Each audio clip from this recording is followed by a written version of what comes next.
खट्टा खाने वाली चुड़ैल। रात को अचानक राधिका मौसी को किचन से कुछ गिरने की आवाज आई। उन्होंने बाहर निकल के देखा तो किचन में उन्हें कोई सफेद साड़ी में दिखा। वो चीख पड़ी, हे भगवान, आलतू जलाल तू आई भला को टाल तू, आलतू जलाल तू आई भला को टाल तू। राधिका मौसी को चीखते सुनकर श्रवण बाहर आता है भागते हुए। अरे माँ, क्या हुआ? क्या देख लिया? दादी माँ आ गई क्या सपने में? अरे बेटा, रसोड़े में देख तो कौन है? श्रवण रसोड़े में झांक कर देखता है और उसे कोई नहीं दिखता अंदर। अब रसोड़े में तो कोई नहीं है माँ। कोई सफेद साड़ी में नहीं है क्या? नहीं माँ, कोई भी नहीं है। चिल्लम चिल्ली की आवाज सुनकर काजल भी वहाँ आ जाती है। अब क्या हो गया माँ जी? अरे बेटा, रसोड़े में एक चुड़ैल थी सफेद साड़ी में। अरे क्या कर रही थी वो अंदर? अरे बताया नहीं, कल आएगी ना तो पूछ लूंगी। चुड़ैल जी, आपका क्या प्लान है? माँ जी, रात बहुत हो गई है, आपने कोई बुरा सपना देखा होगा, चलिए सो जाइए। राधिका मौसी सोने तो चली जाती है पर उनको रात भर नींद ही नहीं आती। वो कुछ भी उलझुल बातें सोचने लगती है। कहीं चुड़ैल की वजह से तो घर में टेंशन नहीं हो रहा, कहीं उसी की वजह से तो वो दादी नहीं बन पा रही। सुबह जब राधिका मौसी रसोड़े में छानबीन करती है तो पाती है कि नींबू का अचार गायब है। चुड़ैल नींबू का अचार ले गई, मुझे तो ठीक नहीं लग रहा कुछ। चुड़ैल को भी पता है कि जिंदगी का असली मजा तो खट्टे में ही है। राधिका मौसी झट से श्रवण को फोन कर देती है। बेटा, मुझे समस्या समझ में आ गई है, हमें एक तांत्रिक की जरूरत है। अरे क्या बोल रही हो माँ, तांत्रिक की क्या जरूरत है? आप पूजा पाठ तो कर ही रही हो ना। आलतू जलालतू मंत्र सारे फालतू जैसे कुछ मंत्र पढ़ो, चली जाएगी अपने आप चुड़ैल। अरे नहीं बेटा, कभी चुड़ैल को कम नहीं समझते। अरे तुझे पता भी नहीं चलेगा कि कभी वो छल करके काजल की जगह घर की बहू खुद बन जाएगी। क्या माँ, कुछ भी बोल रही हो? कहाँ काजल और कहाँ चुड़ैल? वैसे एक बात बताओ, काजल को अगर गाने के लिए बोल देना तो चुड़ैल काजल की आवाज सुनकर घर तो क्या धरती लोग छोड़कर चली जाएगी। तुम ना पढ़े लिखे बच्चे हर चीज को मजाक समझते हो। तुम रहने दो, मैं खुद ही तांत्रिक को बुला लेती हूँ। अच्छा सुन, शाम को इमली लेके आना। क्या है कि चटनी खाए बहुत दिन हो गए है ना?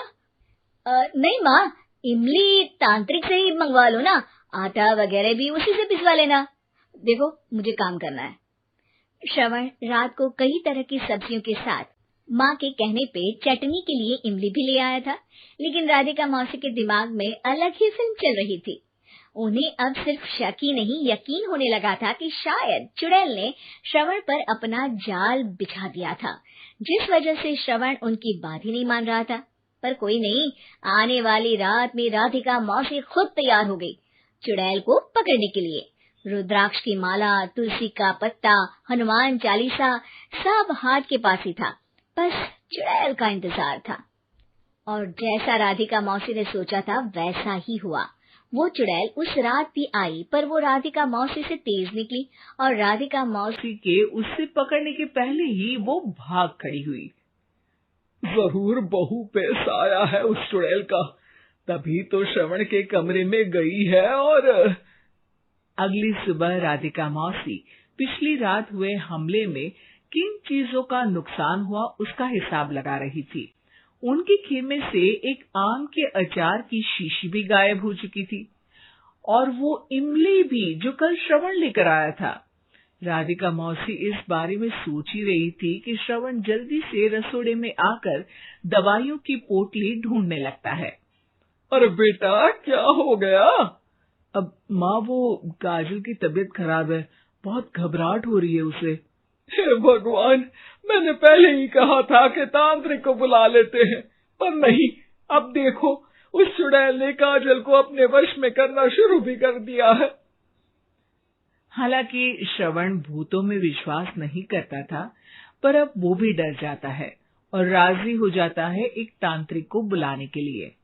कुछ ही घंटों में तांत्रिक आ जाते हैं और राधिका मौसी तांत्रिक जी को सब बता देती है। घोर संकट, घनघोर संकट, चुड़ैल को मारू जोर छाकट, ओम भट स्वाहा खट खा के आहा। अरे ये क्या मंत्र है? मेरे खुद के ओरिजिनल मंत्र है, कल रात को ही लिखे हैं, अच्छे लगे तो दाद चाहूंगा।